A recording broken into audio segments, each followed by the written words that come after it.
दोस्तों, फिर से स्वागत है आप सभी का आनंद प्रमाण ऑनलाइन क्लासेस में। और मैं आपका दोस्त संजीव ठाकुर आपका फिर से तहे दिल से स्वागत करता हूं।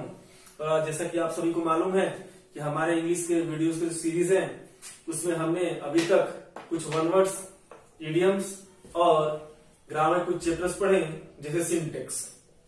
तो सिंटेक्स चैप्टर को हमने कंप्लीट कर लिया और इसी के साथ हम आज फिर आपके सामने एक नए चैप्टर के साथ हाजिर हैं, जिसका नाम है डिटरमाइनर्स।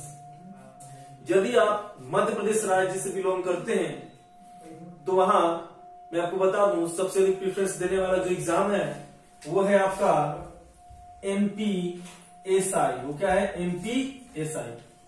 ठीक है, आप सभी को मालूम है कि टोटल 200 नंबर का एग्जाम होता है। कितना? 200 नंबर का। और इस 200 नंबर के पेपर में आपका इंग्लिश कितना पूछा जाएगा? 30 मार्क्स। क्लियर है? कितने नंबर आएंगे? 30। मैं आपको बता दूं, ये जो टोटल 30 नंबर है उनमें से केवल एक चैप्टर ऐसा है डिटरमाइनर्स। वैसे तो बहुत सारे प्रीपोजिशन बहुत अधिक पूछता है, आर्टिकल्स बहुत अधिक आते हैं, लेकिन डिटरमाइनर्स एक ऐसा चैप्टर है जहां से मिनिमम आपको कितने प्रश्न मिल जाएंगे? 3। ठीक है, मिनिमम 3, मैक्सिमम भी जाता है और हर बार गया भी है। लेकिन ध्यान से डिटरमाइनर्स चैप्टर में आपने यदि पहले पढ़ा हो तो आपको मालूम होगा कि एक टॉपिक है लिटिल और फ्यू। क्या है? लिटिल और फ्यू। यहां से ये 3 नंबर आना पक्का है। तो समझ जाएं कि मात्र 15 मिनट के उस टॉपिक में, लिटिल और फ्यू में, हम कितना नंबर स्कोर कर लेंगे? 3 नंबर। यानी कि टोटल 30 नंबर और एक छोटे से टॉपिक से हम कितना ऑब्टेन कर रहे हैं? 3। यानी कि 15 मिनट में हमने अपने सब्जेक्ट का कितना परसेंट कवर किया? 10%।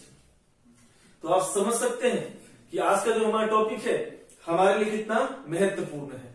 ठीक है, तो आज हम अपने इस टॉपिक में पढ़ेंगे डिटरमाइनर्स। और जिन लोगों का CHSL का एग्जाम है और MPSI का एग्जाम है वो सबसे अधिक ध्यान देंगे इस चैप्टर पे, क्योंकि ये क्या है? मार्क्स ऑब्टेनिंग है। कि ऐसा है कि लिटिल फ्यू बिल्कुल 100% निश्चित है कि आपके एग्जाम में जरूर आएगा। और यदि आपने उसके कॉन्सेप्ट को क्लियर कर लिया तो समझिए कि आपके 3 नंबर पक्के हैं। ठीक है, तो ज्यादा समय व्यर्थ न करते हुए हम आगे बढ़ते हैं। और जैसा कि आप सभी के सामने लिखा हुआ है कि इस चैप्टर का नाम क्या है? डिटरमाइनर्स। ठीक है, आखिर ये चैप्टर है क्या, समझें। तो डिटरमाइनर्स शब्द की उत्पत्ति हुई है एक शब्द से जिसका हम कहते हैं डिटरमाइन। क्या है? डिटरमाइन। डिटरमाइन का मतलब क्या होता है? तो डिटरमाइन का अर्थ होता है निश्चित करना। क्या करना? निश्चित करना। ठीक है, यानी कि हम इस चैप्टर में जितने भी शब्दों को पढ़ेंगे वो किसी न किसी दूसरे शब्द को निश्चित करेगा। लेकिन बात यहां ये हुई कि सर ये किसको निश्चित करेगा? तो जो डिटरमाइनर्स होते हैं वो सदैव निश्चित करते हैं नाउन को। किसको करेंगे? नाउन को। यानी कि हम नाउन के अनुसार ही किसका प्रयोग करेंगे? डिटरमाइनर्स का। ठीक है, अब देखिए ध्यान से हमें करना क्या है। तो ये निश्चित क्या करेंगे? ये जब भी आएंगे तो 2 टाइप से इनका यूज होगा। जैसे कि हमें मालूम है कि नाउन 2 प्रकार के होते हैं, एक काउंटेबल और दूसरा अनकाउंटेबल। दूसरे शब्दों में कहें तो जो पहला नाउन वो होता है जिसकी हम गिनती कर सकते हैं, उसे हम क्या कहेंगे? काउंटेबल। क्या कहा जाएगा? काउंटेबल। जो दूसरा है वो है, आपको मालूम है, अनकाउंटेबल। क्या है? अनकाउंटेबल। क्लियर है? यानी ऐसे नाउन जिनकी गिनती ना हो सके। तो ध्यान दीजिए, वो सभी नाउन जो काउंटेबल होते हैं वो सदैव आपको बताएंगे नंबर। क्या बताएंगे? नंबर। यानी कि ये सदैव आपको संख्या बताएंगे। क्या बताएंगे? संख्या। ठीक है, लेकिन जो अनकाउंटेबल नाउन होते हैं जिनकी गिनती नहीं हो सकती वो सदैव आपको बताएंगे क्वांटिटी। क्या बताएंगे? क्वांटिटी, यानी कि मात्रा। समझ सकते हैं कि काउंटेबल सदैव क्या बताएगा? संख्या। और क्वांटिटी क्या बताएगा? आपका मात्रा। जैसे ये जो पेन है हमारे हाथ में वो एक नाउन है क्योंकि नाउन की परिभाषा मैंने आपको बताया था, जिसे हम देख सके, छू सके, सुन सके और महसूस कर सके, वो क्या होगा, आपका नाउन होगा। अब नाउन में आप ध्यान दीजिए, पहला मैंने क्या बताया, पहला टाइप कौन सा होता है, काउंटेबल। तो जो काउंटेबल होता है, जैसे पेन, जिसे हम गिन सकते हैं, एक पेन है हमारे पास और ये कितना पेन हो गया, 2। तो ऐसे नाउन जिनको काउंटेबल बनाया गया है, वो सदैव क्या देंगे, नंबर। जैसे पेन नंबर दे रहे हैं, कितना, 1, ये कितना, 2। क्लियर है आप सभी को? देखिए, और जो दूसरा नाउन मैंने बताया वो कौन सा, आपका अनकाउंटेबल, यानी कि जिसकी गिनती नहीं हो सकती, जैसे कि पानी। तो जो पानी होता है, हम उसकी संख्या को कभी ज्ञात नहीं कर सकते हैं, यानी कि हम हमेशा जानेंगे उसके क्वांटिटी के बारे में, यानी कि मात्रा के बारे में। अब आते हैं हम अपने टॉपिक पे। तो जितने भी डिटरमाइनर्स हैं वो निश्चित करेंगे कि मेरे बाद काउंटेबल नंबर आएगा या मेरे बाद अनकाउंटेबल नंबर आएगा। समझ रहे इस चीज को? यही चीज निश्चित करेंगे। क्लियर है? यानी कि डिटरमाइनर्स काउंटेबल और अनकाउंटेबल के हिसाब से कार्य करेंगे। तो आई होप कि आप इसे समझ चुके होंगे। अब चलते हैं आगे। तो मैं आप सभी को बता दूं, कुछ कुछ शब्द ऐसे हैं जो नाउन में हम उन्हें डीपली पढ़ेंगे, लेकिन उन्हें समझना हमारे लिए आवश्यक है, तभी ये चैप्टर हमें समझ में आएगा। तो जैसा कि आप सभी को मालूम है कि ये जो डिटरमाइनर्स हैं, इनका प्रयोग किसके लिए होता है, नाउन के लिए होता है। किसके लिए होता है, नाउन के लिए। तो मैंने आप सभी को बताया कि नाउन को हमने कितने भागों में बांटा, 2। पहला क्या है, काउंटेबल। क्या भैया, काउंटेबल। और दूसरा क्या है आपका, अनकाउंटेबल। तो संज्ञा के कुछ नाम भी होते हैं, कुछ यूनिट भी होते हैं। तो जो काउंटेबल होते हैं, जिनकी गिनती हो सके, वो 2 प्रकार के हैं। पहला है, उसे कहा जाएगा सिंगुलर काउंटेबल नाउन। क्या कहा जाएगा, सिंगुलर काउंटेबल नाउन। ये काउंटेबल का पहला प्रकार है।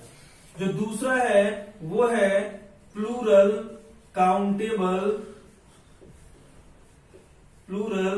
Countable noun. इतना क्लियर है आप सभी को? यानी कि देखिए ध्यान से, पेन काउंटेबल है तो इसकी संख्या 1 भी हो सकती है। यदि इसकी संख्या 1 है, एक वचन में है, तो हम उसे बोलेंगे सिंगुलर काउंटेबल नाउन। जैसे कि मैंने एग्जांपल में लिख दिया पेन। क्लियर है? दूसरा आप देख सकते हैं कि क्या है, प्लूरल काउंटेबल नाउन, यानी कि जब अब हमारे पास कितने पेन हो गए, 2, यानी कि अब ये है, नाउन तो है ये दोनों। नाउन में भी कैसा नाउन है, काउंटेबल, गिनती की जा सकती है।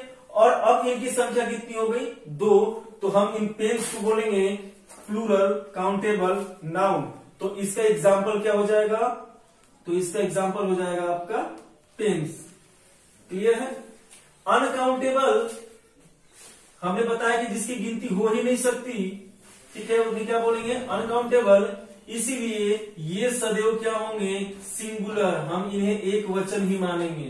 तो इनका जो अनकाउंटेबल होगा, उनका पूरा नाम क्या होगा, सिंगुलर अनकाउंटेबल नाउन। याद रखें, अनकाउंटेबल केवल केवल क्या होगा, सिंगुलर। क्योंकि जब हम जिसे गिन ही नहीं सकते तो उसकी संख्या कभी 2 हो ही नहीं सकती, और जब उसकी संख्या 2 हो ही नहीं सकती तो कहीं प्लूरल होगा ही नहीं। तो समझे इस चीज को अच्छे से कि जिसकी गिनती हो सकती है वो 2 प्रकार के होंगे। पहला होगा सिंगुलर काउंटेबल नाउन और दूसरा क्या होगा, प्लूरल काउंटेबल नाउन। लेकिन जब हम बात करेंगे केवल केवल अनकाउंटेबल की, तो अनकाउंटेबल सदैव रहेगा आपका सिंगुलर। जैसे पानी हो, हवा हो, ठीक है, डीजल हो, पेट्रोल हो, इन सभी को हम सदैव क्या मानेंगे, सिंगुलर मानेंगे। इतना आप सभी को समझ में आ चुका होगा, आई होप। क्लियर है? अब मैं आपको बताता हूं कि कैसे आप किसी भी नाउन को देख के इनका ये जो नॉमिनेशन है आप कर सकते हो। यदि आप चाहें तो इसका स्क्रीनशॉट ले सकते हैं। उसके बाद मैं आपको बताऊंगा इसका ट्रिक।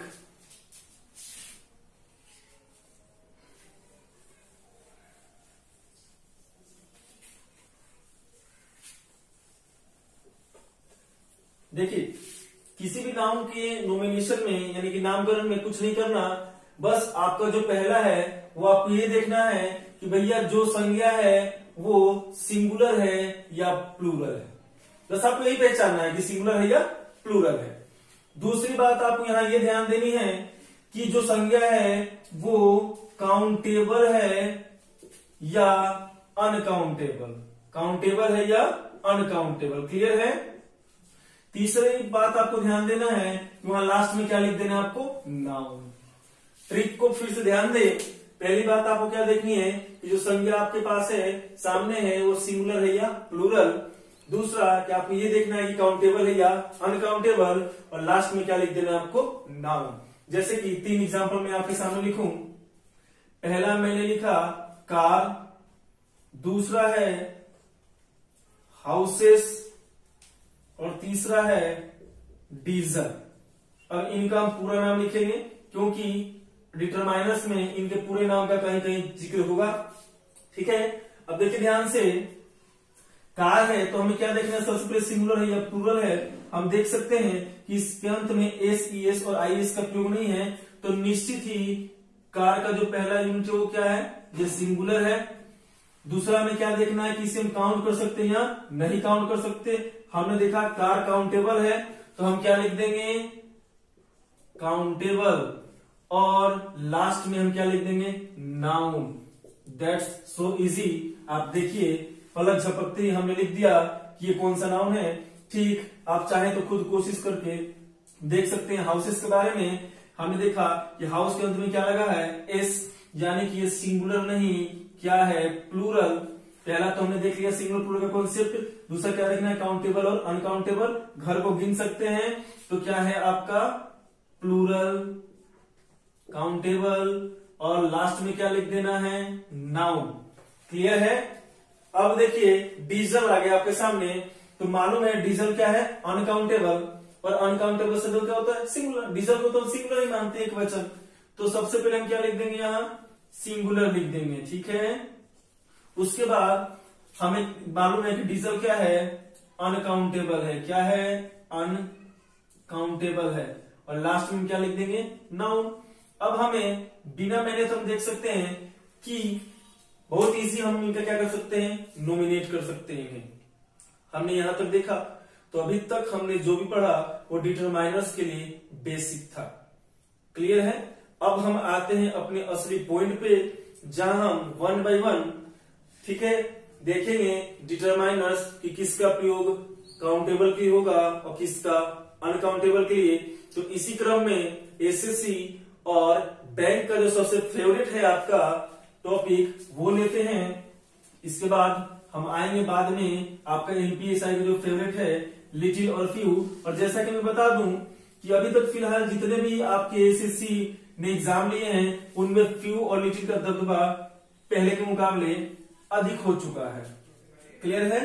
अब देखिए डिटरमाइनर्स में सबसे पहले हम पढ़ेंगे मच और मेनी। क्या पढ़ेंगे, मच और मेनी। क्लियर है। तो देखिए मच और मेनी, इनका एक कॉन्सेप्ट है कि मच का जब प्रयोग होगा तो उसके बाद सदैव क्या आएगा, अनकाउंटेबल। क्या आएगा, अनकाउंटेबल। यहां सिंगुलर लिखने की आवश्यकता नहीं है, क्योंकि आप सभी को मालूम है कि अनकाउंटेबल सदैव क्या होते हैं, सिंगुलर होते हैं। ठीक है। दूसरा है आपका मेनी। मेनी का अर्थ क्या होता है, बहुत, और मच का कुछ। ठीक है। तो मच के बाद सदैव क्या आएगा, अनकाउंटेबल, और मेनी के बाद क्या आएगा, तो आप याद रखना मेनी के बाद आएगा प्लूरल काउंटेबल। क्या आएगा, प्लूरल काउंटेबल। ध्यान दें, काउंटेबल तो होगा ही लेकिन सिंगुलर काउंटेबल नहीं होगा। सिंगुलर काउंटेबल के स्थान पे क्या होगा, प्लूरल काउंटेबल। क्योंकि आपको मालूम है मेनी का अर्थ क्या है, बहुत, और एक वचन कभी भी बहुत का निर्माण कर सकते हैं क्या, नहीं कर सकते। इसीलिए मेनी के बाद जो काउंटेबल आएगा वो क्या होगा, प्लूरल। इससे संबंधित बहुत प्रश्न पूछे गए एग्जाम में, हम देखेंगे भी। तो इतना तो आप समझ चुके होंगे। तो ध्यान से एग्जाम्पल देखिए। मैंने यहां लिख दिया मच वाटर, और नीचे लिख दिया मेनी बॉयज। क्या है, मच वाटर और मेनी बॉयज। देखिए ध्यान से, यहाँ अनकाउंटेबल है जैसा कि हम देख सकते हैं, इसीलिए हमने मात्रा को बताने के लिए किसका प्रयोग किया, मच का किया। यहाँ बॉयस है बहुवचन, इसलिए हमने किसका प्रयोग किया, मेनी का। लेकिन सर हम इसे याद कैसे रखें, तो याद रखना बिल्कुल ही आसान है, क्योंकि ध्यान दीजिए मच क्या होता है, तो मच को मानना है आपको मगरमच्छ। क्या मानना है, मगरमच्छ। और जो मगरमच्छ है वो सदैव किस में रहता है, पानी में। तो पानी और पानी जैसे अन्य जो अनकाउंटेबल पदार्थ हैं उनके लिए हम किसका प्रयोग करेंगे, मच का। ये ट्रिक आपको समझ में आ गया। और यहां है मेनी, क्लियर। तो मेनी को हमें मानना है मणि। आपको मालूम है नाग और नागिन के पास क्या होता है, मणि। तो एक नाग का और दूसरा नागिन का, कुल कितने मणि हो गए, 2। पहली बात तो ये कि हम इन मणि को काउंट कर भी सकते हैं, जो उनके माथे में खीर टाइप का होता है वो, ठीक है, काउंटेबल। और आपको मालूम है कि मेनी के पास सदैव क्या आता है, बहुवचन, एक नाग का और दूसरा नागिन का। तो कुल मणि कितने हो गए, 2, इसलिए क्या होगा, प्लूरल काउंटेबल। ये चीज आपको आई होप समझ में आ चुकी होगी, ठीक है। तो देखिए ध्यान से, आप इसके स्क्रीनशॉट ले लें।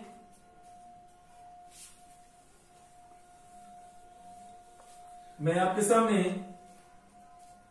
कुछ पॉइंट्स लिखता हूं और आप बताएंगे कहां मच होगा और कहां मेनी होगा, ठीक है। मैंने ऊपर वाले में लिख दिया बसेस, क्या लिखा, बसेस, और नीचे वाले में लिख दिया मिल्क। और आपके सामने ऑप्शन में है मच और मेनी। आप चिंता ना करें, 4 ऑप्शन वाला भी आएगा, लेकिन हम अभी नहीं ला सकते क्योंकि हमने अभी पहले मच और मेनी ही पढ़ा है, इसलिए हमें केवल मच और मेनी पे ध्यान देना है। तो देखिए ध्यान से, यहां क्या है आपका, बसेस। तो बसेस देख सकते हैं ये क्या है, काउंटेबल है, गिनती कर सकते हैं। तो जिसकी गिनती हो सके उसके साथ हम किसका प्रयोग करेंगे, मेनी का करेंगे। किसका करेंगे, मेनी का। दूसरा देखिए मिल्क क्या है, अनकाउंटेबल। तो अनकाउंटेबल के पहले हम किसका प्रयोग करेंगे, मच का करेंगे। इतना तो आप समझ गए होंगे, ठीक है। यहां मेनी आएगा और क्या आएगा, मच। तो हमने देखा कि यहां नाउन किसको निश्चित कर रहा था, मेनी और मच को। वैसे ही अब आपको बताना होगा कि कौन सा नाउन आएगा, ठीक है। अब देखिए ध्यान से, मैंने यहां लिख दिया मेनी। क्या लिख दिया मैंने, मेनी, और यहां डाल दिया डैश। अब आपके सामने ये ऑप्शन है। पहला मैं लिख देता हूं स्टूडेंट, दूसरा ऑप्शन है एयर, तीसरा है बुक, और चौथे में है टीचर्स। ध्यान दें क्या है, टीचर्स। तो आप समझ चुके होंगे, ठीक, कि मेनी अब निश्चित करेगा कि कौन सा संज्ञा आएगा। तो आपको पता है कि मेनी के पास सदैव क्या आएगा, प्लूरल काउंटेबल। क्या आएगा, प्लूरल काउंटेबल। तो हमने देखा कि काउंटेबल तो है लेकिन प्लूरल नहीं है, बहुवचन नहीं है, क्योंकि इसका अंत में एस और एस नहीं है। ईयर क्या है, अनकाउंटेबल, ठीक है, लेकिन मेनी के बाद अनकाउंटेबल नहीं आता, इसलिए हम इसको कैंसिल करेंगे। अब आप देख सकते हैं यहाँ क्या है, बुक।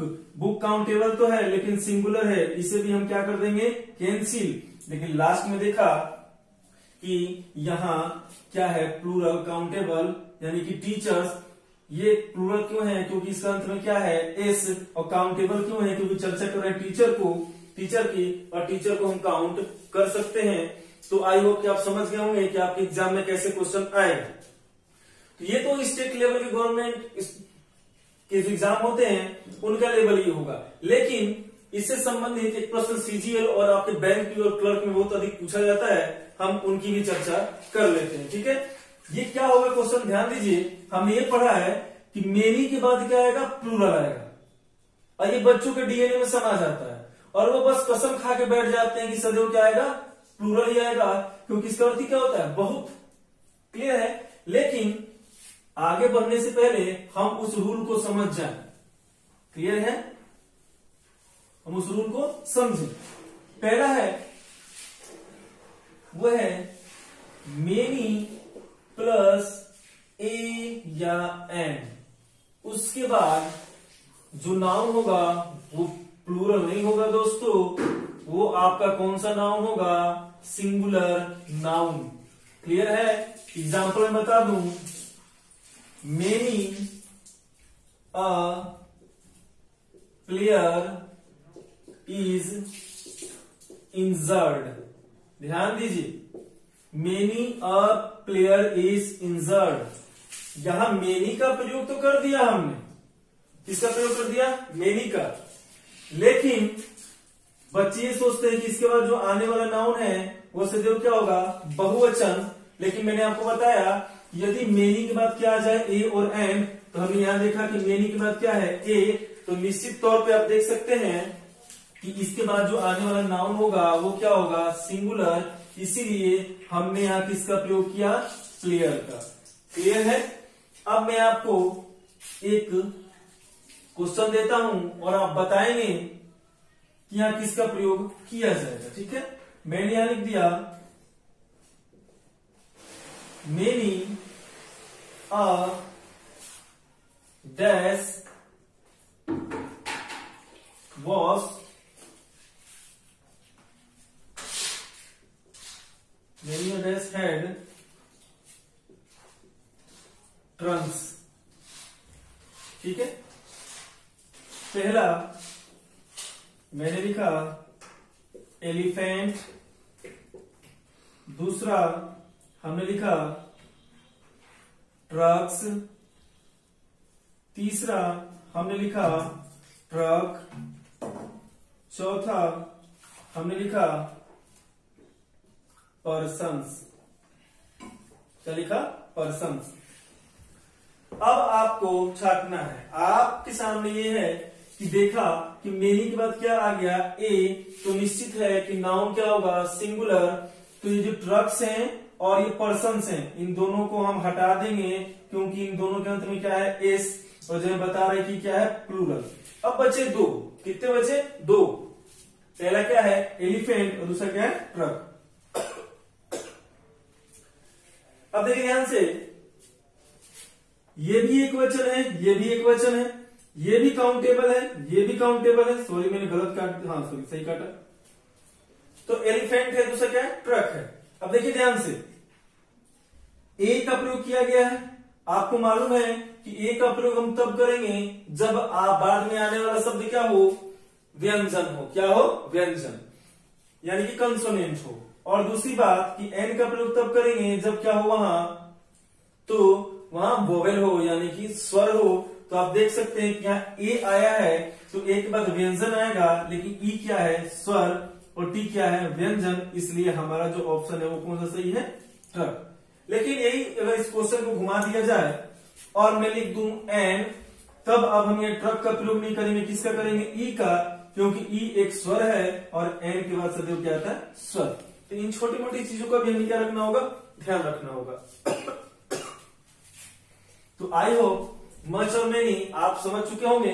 और लास्ट में चलते चलते मैं आप सबके सामने एक कॉमन एरर रखता हूं और आप बताएं, खुद डिसाइड करें कि इसके किस पार्ट में गलती है। तो ध्यान दीजिए, ये है many soldiers had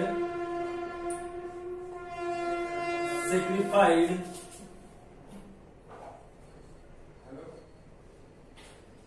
life during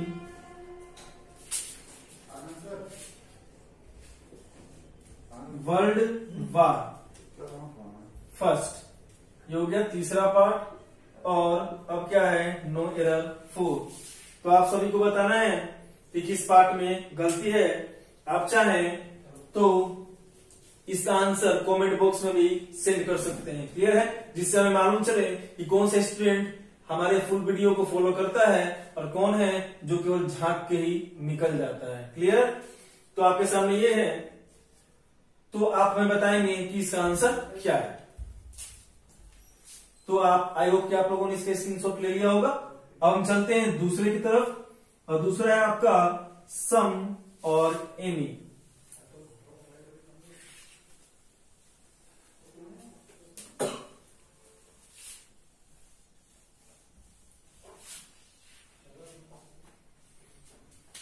देखिए मच मिलने के बाद जो दूसरा इंपोर्टेंट है वो है आपका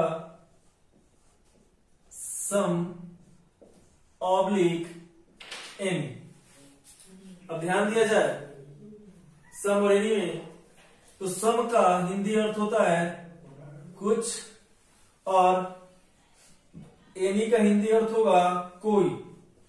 कहानी क्लियर है? अब देखिए ध्यान से, तो सम एनी का हिंदी अर्थ तो हमने देख लिया। अब हमें इसका प्रयोग करना है, क्योंकि आपके एग्जाम में एक भी शब्द हिंदी नहीं आएगा। समझ जाए आपका कॉन्सेप्ट है वही काम आएगा, क्योंकि कुछ टीचर से बताते रहा है रही है, ठीक है, उससे हमारा कॉन्सेप्ट तो क्लियर होता है, लेकिन आप उसे बैकबोन ना माने, क्योंकि आपके क्वेश्चन पेपर में क्या एक भी शब्द आता है? क्या वहां लिखा होता है रहा है रही है? नहीं, हमें इंग्लिश के तरीके से सीखना होगा, क्योंकि वहां 100% शब्द क्या होंगे? इंग्लिश नहीं होंगे। और इस वास्तविकता को आपको मानना होगा, स्वीकार करना होगा। अब देखिए ध्यान से, हम इसके बारे में समझेंगे। तो पहला हम यहां लिख देते हैं कि जब वाक्य क्या हो? पॉजिटिव। वाक्य क्या हो? पॉजिटिव। तो हम किसका प्रयोग करेंगे? सम का करेंगे। कहानी क्लियर है? पहली बात ये। दूसरी बात ये है कि जब वाक्य हो नेगेटिव, वाक्य क्या हो? नेगेटिव, तो हम किसका प्रयोग करेंगे? एनी का प्रयोग करेंगे। क्लियर है? तीसरी बात और अंतिम बात कि जब वाक्य हो इंटेरोगेटिव यानी कि प्रश्नवाचक, तो प्रश्नवाचक वाले वाक्य में आपका सम भी आएगा और एनी भी आएगा। सम भी आएगा और एनी भी आएगा। लेकिन यदि ऑप्शन में दोनों हो तो आप किसको चुनोगे? एनी को चुनोगे।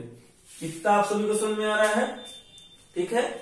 अब देखिए, यदि आप लोगों ने टेंस पढ़ा होगा तो आप सभी को मालूम होगा जहां तक कि जितने भी वाक्य होते हैं, वाक्य के प्रकार, उनमें पहला वाक्य क्या होता है? पॉजिटिव यानी कि सकारात्मक, यानी कि वहां जो भी कार्य हो रहा है वो क्या है? पॉजिटिव है। वहां ना और नहीं जैसे शब्दों का प्रयोग नहीं किया गया है। जैसे राम क्रिकेट खेल रहा है, तो आप देख सकते हैं कि इस वाक्य में कहीं भी आपके सामने ना और नहीं का जिक्र नहीं है, इसलिए ये जो वाक्य है वो क्या है? पॉजिटिव। क्या है? पॉजिटिव। दूसरा है कि आपका ये क्या है? नेगेटिव, यानी कि जहां ना और नहीं का प्रयोग हो, जैसे मैं नहीं आ रहा, तो ये क्या हो गया? आपका नेगेटिव वाक्य। और तीसरा तो आपको मालूम होगा इंट्रोगेटिव, यानी प्रश्नवाचक, जहां हम प्रश्नों को पूछते हैं। यदि कुछ ना भी समझ में आए तो आप वहां देख सकते हो कि आपके क्वेश्चन के लास्ट में क्या दिख जाएगा? प्रश्नवाचक चिन्ह, यानी कि इंट्रोगेटिव मार्क मिल जाएगा, क्वेश्चन मार्क मिल जाएगा। क्लियर है? अब देखिए ध्यान से, मैं आपके सामने कुछ शब्द लिखता हूं और आप हमें बताएंगे कि इनमें से कौन सा शब्द पॉजिटिव है और कौन सा शब्द नेगेटिव है। क्लियर है? तो मैंने पहला लिख दिया नो, दूसरा क्या लिख दिया? नॉट, और तीसरा मैंने लिख दिया लिस्ट। तो आप ये बताओ कि कौन सा शब्द नेगेटिव होगा और कौन सा शब्द पॉजिटिव होगा। क्लियर है? तो मुझे जहां तक उम्मीद है आप यही सोच रहे होंगे कि नो नेगेटिव है, नॉट नेगेटिव है और लिस्ट पॉजिटिव है। क्या है? Least positive. क्योंकि हमें बचपन से यही बताया गया है कि वाक्य में हमें जहां नो नोट दिखा हो क्या होगा? नेगेटिव, और इसके अलावा दुनिया क्या है? पॉजिटिव। क्लियर है? तो अपने थिंकिंग को पॉजिटिव कीजिए, क्योंकि इंग्लिश में जो दिखता है वो होता नहीं है। क्लियर है? समझे इस चीज को कि लिस्ट देखने में ही भले क्या लगे आपको पॉजिटिव, लेकिन भैया ये पॉजिटिव नहीं होता। यदि इस शब्द का प्रयोग आपके वाक्य में हो जाए तो समझ जाएं कि वो भी क्या है? आपका वाक्य नेगेटिव। तो जहां आपको एनी का प्रयोग करना था, आप किसका कर दोगे? सम का, और आपका आंसर क्या हो जाएगा? गलत। क्लियर है? तो केवल ऐसे ही शब्द नहीं है, इसके जैसे बहुत सारे शब्द हैं जिनको आप लिखते चलें। यदि वह वाक्य में आ गए तो वाक्य क्या हो जाएगा? आपका नेगेटिव। तो अपने कॉपी में ऐसा लिखें कि यदि वाक्य में नो, नॉट, नेवर, सेल्डम, ठीक है, नाइदर, उसके बाद hardly, scarcely, rarely, least, little और फ्यू, यदि ये शब्द दिख जाए तो समझ जाना आप कि ये हैं क्या होंगे, आपके सदैव नेगेटिव होंगे। क्लियर है? जैसे कि आप, मैं सबसे पहले आप सभी को इसका हिंदी अर्थ बता दूं। नो, नॉट तो मालूम है, नहीं। नेवर का होगा कभी नहीं। सेल्डम भी लगभग वही है, कभी नहीं के अर्थ में आएगा। नाइदर होता है दोनों में से कोई नहीं। क्लियर है?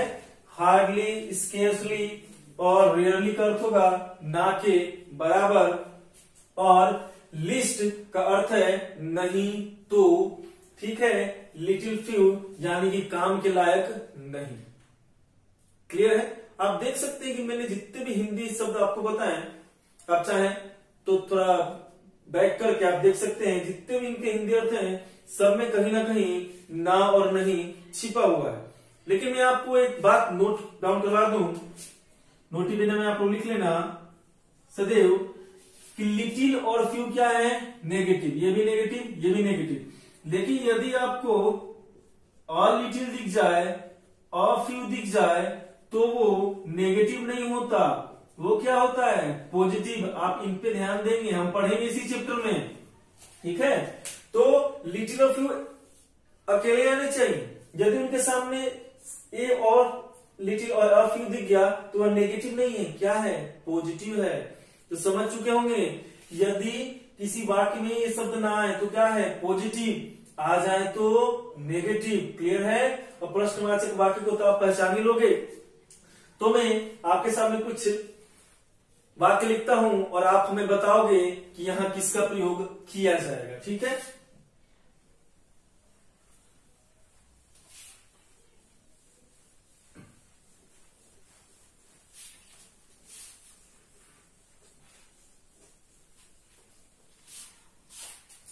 देखिए ध्यान से समझें। पहला लिख दिया आई हैव डैश रुपीस। दूसरा लिख दिया I have no dash books. तीसरा मैंने लिखा I have hardly dash money.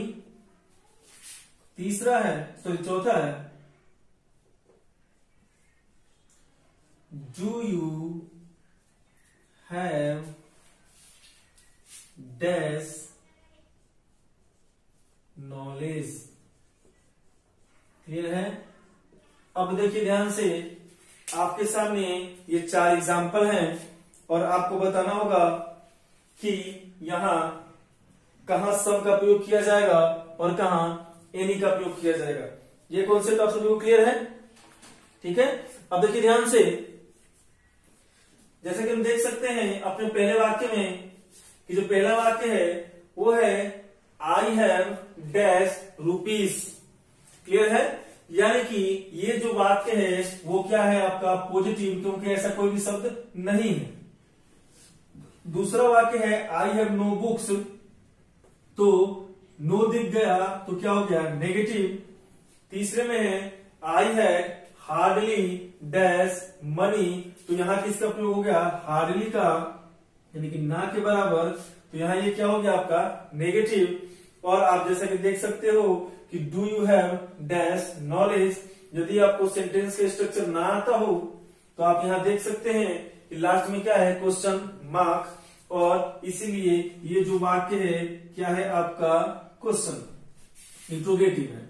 तो आपको मालूम है कि जब पॉजिटिव हो तो पॉजिटिव में हम किसका प्रयोग करेंगे, सम का करेंगे। यदि वह नेगेटिव हो तो हम किसका करेंगे, एनी का करेंगे। यदि वाक्य नेगेटिव हो तो हम किसका करेंगे, एनी का करेंगे। और यदि वाक्य हमारा क्या हो, इंट्रोगेटिव, तो हम किसे प्रीफर करेंगे, एनी को करेंगे। क्लियर है? तो आई होप कि आप इन चीजों को समझ चुके होंगे। ठीक, अब हम आगे बढ़ेंगे सम और एनी के बाद एक तीसरे और नए डिटरमाइनर्स के साथ।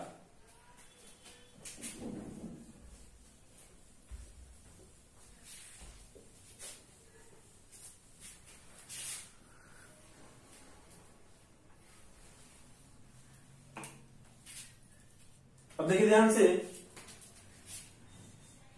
अगला है वो है असर्टेन और सर्टेन, असर्टेन और सर्टेन। क्लियर है? इन दोनों का जो हिंदी अर्थ होगा वो होगा आपका, इन दोनों का हिंदी अर्थ है निश्चित। क्या है? निश्चित। अब इनका प्रयोग हम कैसे करेंगे, तो मैं आपको बता दूं कि यदि वाक्य में किसका प्रयोग हो जाए, सर्टेन का प्रयोग हो जाए, तो समझ जाइए कि इसके बाद जो आने वाला नाउन होगा वो होगा सिंगुलर नाउन। क्या होगा? Singular noun. और यदि इसके बाद यानी कि वाक्य में दिख गया सर्टेन, तो देखते ही समझिएगा कि इसके बाद क्या होगा, प्लूरल होगा। क्या होगा? प्लूरल। देखिए ध्यान से, हमें याद कैसे रखना है इस स्ट्रक्चर को,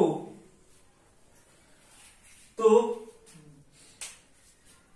आपको यहां दिख रहा है सर्टेन, यहां भी सर्टेन, दोनों में कोई फर्क नहीं। लेकिन इस सर्टेन के पहले क्या है, ए है, तो ए के बाद क्या आएगा, ए। आपको मालूम है ए का मतलब क्या होता है, एक, इसीलिए इसके बाद क्या है, सिंगुलर। लेकिन नीचे वाले सर्टेन के पहले हमने देखा कुछ नहीं है, यानी किसी भी आर्टिकल का प्रयोग नहीं है, तो हम किसका प्रयोग करेंगे, प्लूरल का। जैसे कि मैंने यहां लिखा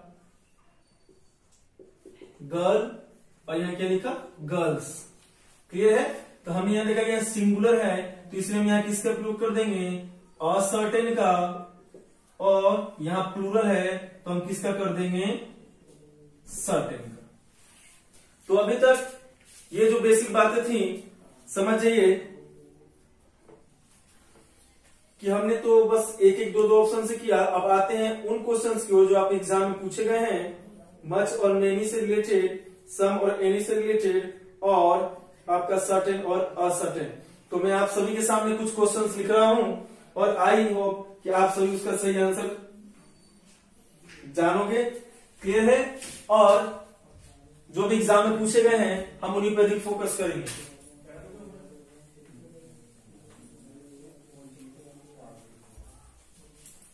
तो जब भी हम इस टाइप के सवालों को हल करते हैं डिटरमाइनर्स के पहले, तो उसके पहले आप एक बात जान जाइए कि इस टाइप के क्वेश्चन में सदैव हमें नाउन देखना होता है। क्या देखना होता है? नाउन।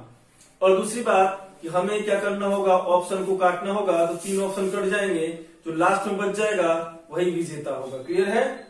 यानी कि आपका ऑप्शन होगा। तो आपके सामने ये क्वेश्चन है, I have dash petrol to visit. Clear है? मैंने आपके सामने पहला ऑप्शन लिख दिया एनी, मैंने आपके सामने लिख दिया सर्टेन, मैंने आपके सामने लिख दिया मच, और लास्ट में जो ऑप्शन है वो है मेनी। क्लियर है? पहला क्वेश्चन ये है। दूसरा क्वेश्चन मैं आपको दे दूं, उसमें है we do not have any we do not have dash to read। पहला मैंने लिखा सम, दूसरा एनी, तीसरा मच, और चौथे में हमने देखा सर्टेन। ठीक है, जब हम इस चैप्टर को समाप्त करेंगे तो उसके बाद हम जितने भी प्रश्न पूछे गए हैं, जैसा कि आप लोग मुझे भेजोगे, मैं देख लूंगा कमेंट में कि कौन से बच्चे किस एग्जाम के लिए सबसे अधिक हैं, उसके अकॉर्डिंग में क्वेश्चन पेपर आपका सॉल्व भी करवाऊंगा डिटरमाइनर से। क्लियर है? तो आप जरूर बताएं कि आपको किस एग्जाम के लिए तैयारी करनी है। ठीक है, उसी अकॉर्डिंग हम चैप्टर के समाप्ति के बाद अधिक से अधिक क्वेश्चन प्रीवियस ईयर करेंगे। क्लियर है? तो देखिए ध्यान से, मैंने क्या बताया कि हमें जब भी डिटरमाइनर्स को सॉल्व करना हो तो हमें ऑप्शन को काटना होता है। तो कुछ बच्चे ये बोल रहे हैं सर हमें मालूम कैसे चले कि ये जो प्रश्न है वो डिटरमाइनर से आया है। तो कालिदासों में आपको बता दूं कि जब आप ऑप्शन में देखोगे तो बेटा क्या दिखा, एनी, क्या दिखा, सर्टेन, क्या दिखा, मच, और क्या दिखा, मेनी। तो इसे आपने कहा पढ़ा था? निश्चित आपने कहा पढ़ा, डिटरमाइनर्स में। किससे होगा क्वेश्चन? डिटरमाइनर्स में। ऑप्शन में दिख जाए आपको ए, एन, और क्या दिखा, द, और लास्ट में दिख जाए नो आर्टिकल। तो ऑब्वियसली विदाउट डाउट आप बता सकते हो कि सर ये जो क्वेश्चन है वो किससे है? आर्टिकल से। तो कौन सा क्वेश्चन किस चैप्टर से है वो आपको डिटरमाइन कहाँ करना है? अपने ऑप्शन में। क्लियर है? अब देखिए ध्यान से, हमें पूरे इसके इतिहास को नहीं पढ़ना, हमें बस नाउन को जानना है।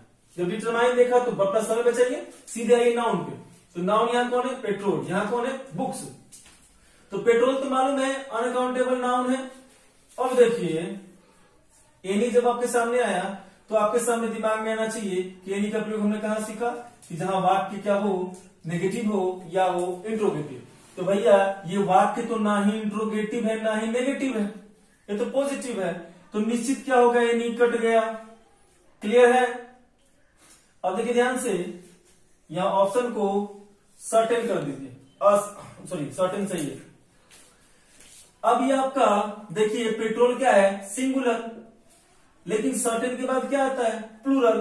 तो क्या कभी भी आपका सर्टेन सही होगा? बिल्कुल नहीं होगा, क्योंकि यहां बहुवचन होता तो ही जाके सही होता। अब देखिए, अब यहां लास्ट में क्या है? मेनी। मेनी के बाद क्या आता है? बहुवचन।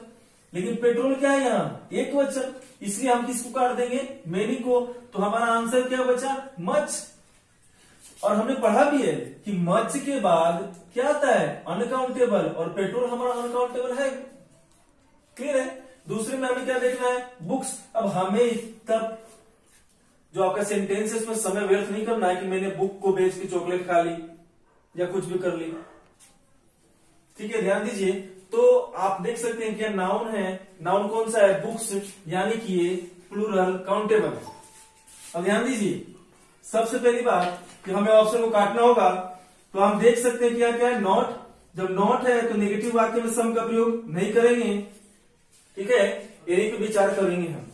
लेकिन बुक्स देखिए, बुक्स यहाँ क्या है? काउंटेबल, और काउंटेबल के पहले कभी भी मच का प्रयोग नहीं किया जाता।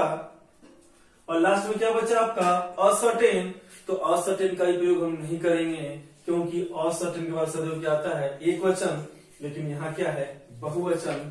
तो आपका असर्टेन भी कैंसिल हो गया। अब हमें ध्यान किस पे देना है? एनी पे। यानी कि हमारा आंसर क्या होगा? एनी। तो आई होप कि आप समझ चुके होंगे अभी तक। ठीक है, अब हम अपने डिटरमाइनर्स में आगे बढ़ते हैं और हम पढ़ेंगे ईच, एवरी, आइदर और नाइदर।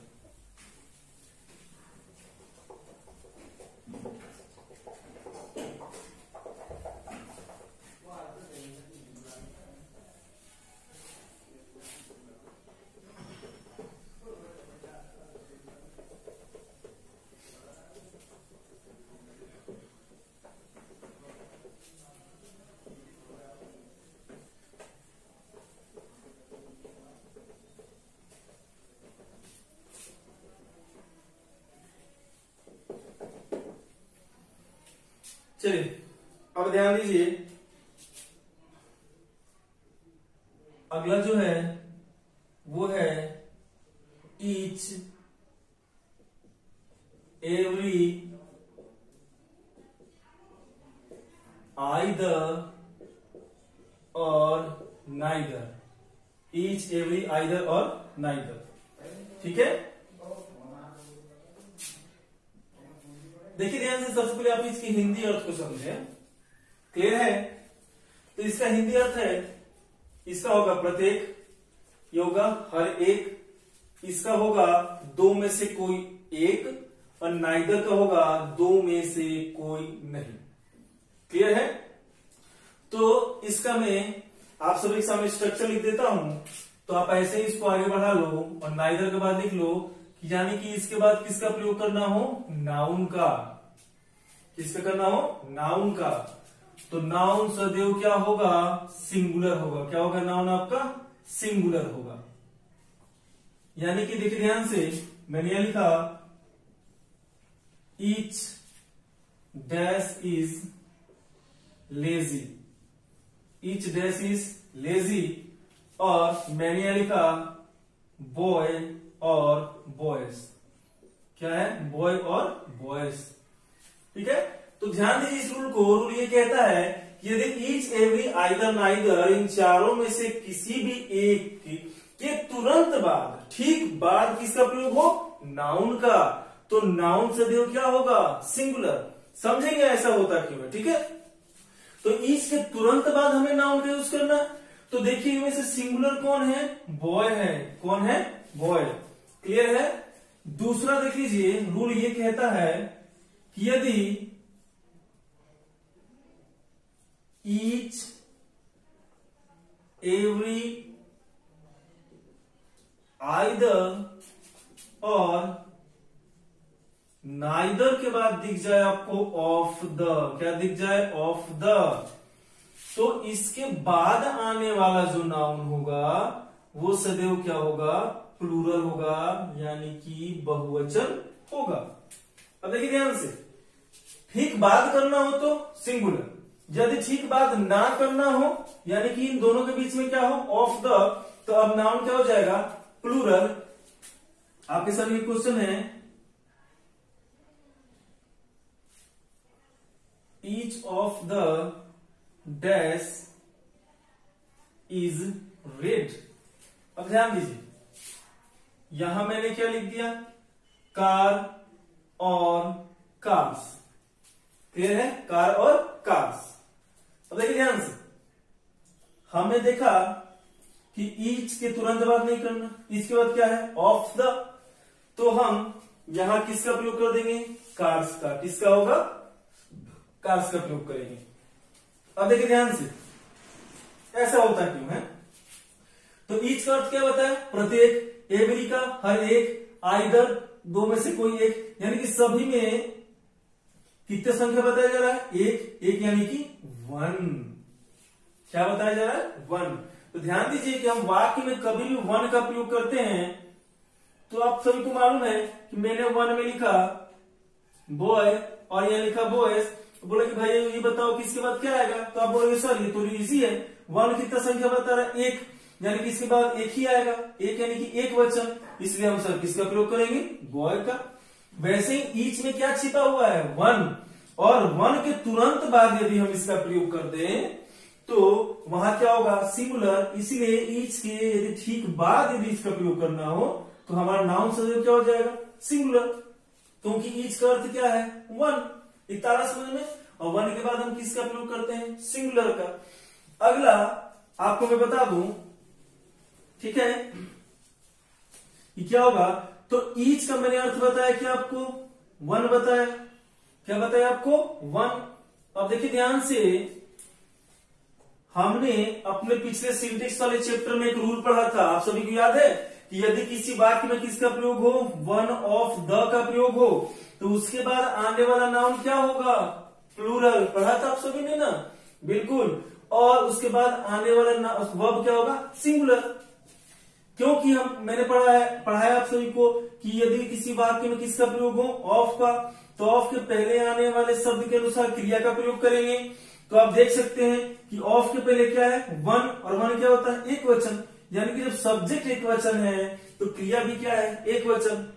ठीक है, और आपको मैंने बताया कि 1 है, यानी कि हम बात कितने की कर रहे हैं, एक की। तो किसी समूह में से हम एक की बात तभी कर सकते हैं जब वहां मिनिमम संख्या कितनी हो, 2।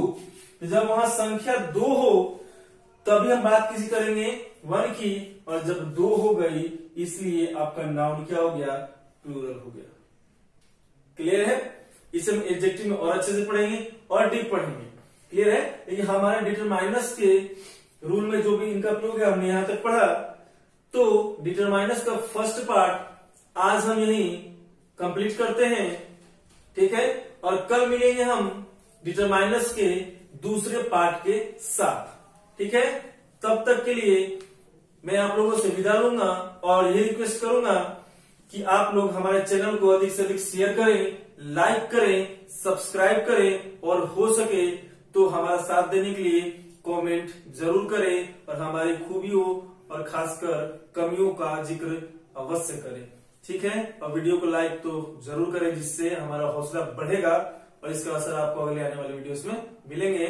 और आप सभी को, ठीक है, अगला जो है जल्द से जल्द मिल जाएगा डिटरमाइनर्स का पार्ट, जिसमें हम पढ़ेंगे लिटिल और फ्यू, जो आपके एग्जाम के लिए क्या है, अति महत्वपूर्ण। और इसी के साथ मैं संजीव ठाकुर आनंद प्रमाण ऑनलाइन क्लासेस से आप सभी का अभिवादन करता हूं और आप सभी से विदा लेता हूं।